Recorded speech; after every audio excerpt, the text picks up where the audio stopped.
पहले तो मेरा यही काम रहता था कि पार्टी दफ्तर में शाम को आप लोगों के साथ चाय पीना।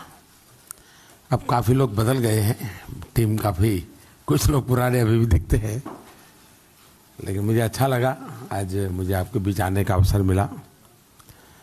वैसे मुझे आने में थोड़ी देरी हुई, थोड़ा आपको इंतज़ार करना पड़ा। मैं मध्य प्रदेश में था तो वहीं से सीधा आपके बीच पहुंचा हूं। और आज इसके बाद शायद अध्यक्ष जी ने मेरे लिए कोई काम नहीं रखा है। अभी कार्यकर्ताओं को मिलना है, इसके बाद भी है। सभी समितियों के साथ मोदी जी का संवाद है, एक आभार दर्शन का कार्यक्रम।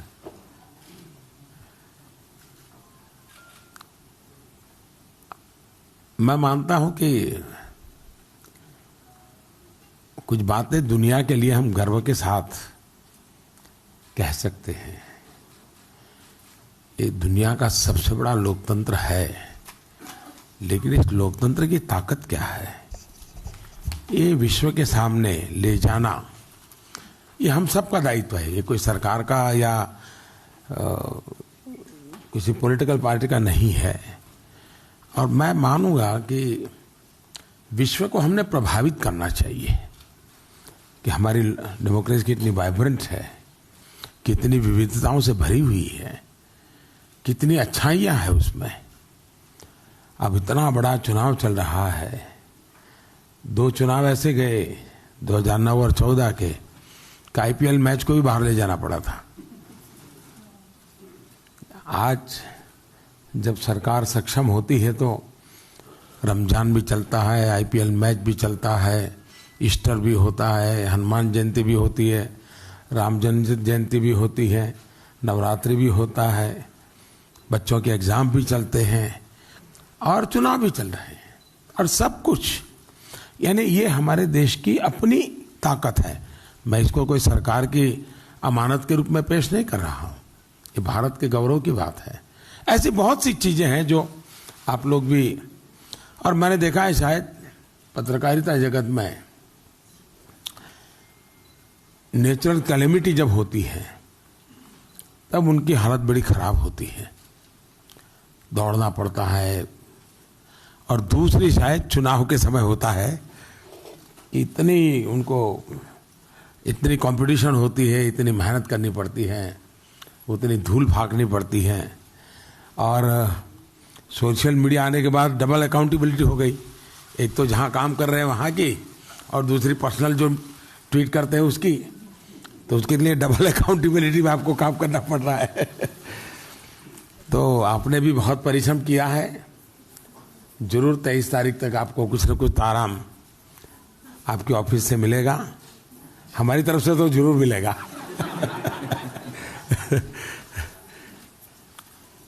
लेकिन बहुत शानदार रहा चुनाव, एक सकारात्मक भाव से चुनाव हुआ।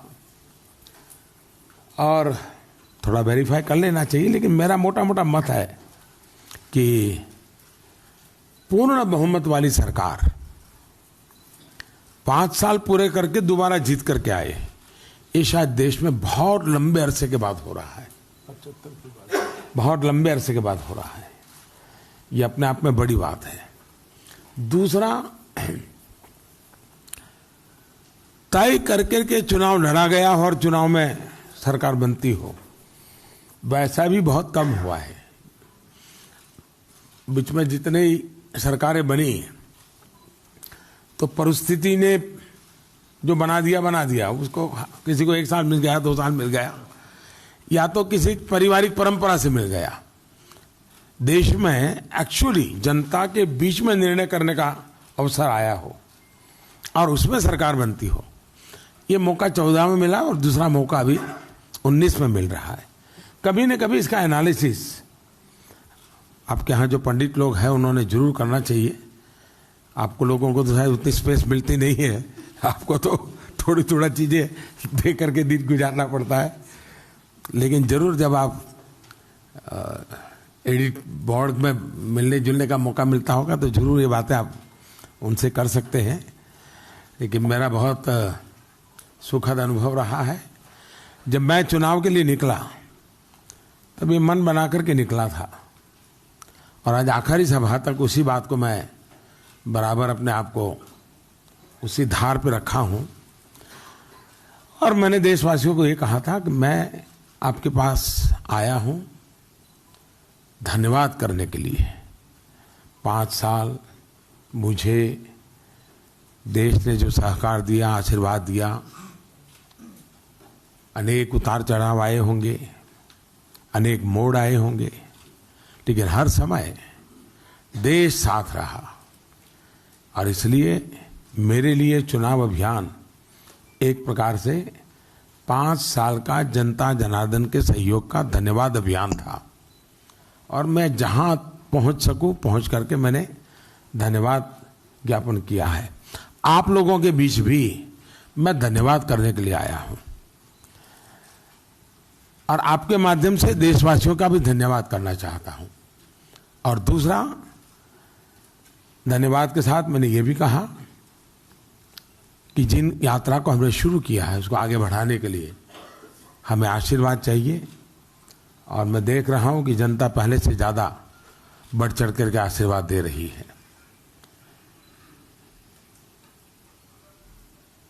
16 मई को पिछली बार 14 में रिजल्ट आया था, और 17 मई को एक बहुत बड़ी कैजुअलिटी हुई थी। आज 17 मई है। 17 मई को देश में सट्टाखोरों को मोदी की हाजिरी का सबसे बड़ा नुकसान हुआ था। अरबों खरबों का नुकसान हो गया था सट्टाबाजों को। यानी ईमानदारी की शुरुआत 17 मई को हो गई थी, मेरा शपथ के पहले। क्योंकि उस समय सट्टा बाजार जो चलता था वो कांग्रेस की 150 सीट के लिए चलता था, और बीजेपी की 218 के आसपास का चलता था। 18 तो 75, और सबके सब डूब गए थे। तो शायद ईमानदारी की शुरुआत 17 मई से ही हो गई थी। सट्टाखोरी के दिमाग को बहुत बड़ा धक्का इस देश की जनता ने दे दिया था। और जैसे कहते हैं ना, पुत्र के लक्षण पालने में, वैसी वो शुरुआत थी।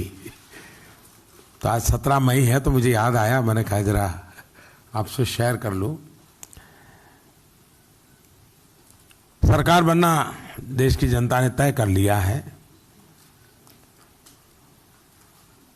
हमने भी देश को आगे ले जाने के लिए हमारे संकल्प पत्र में बहुत सारी बातें कही हैं।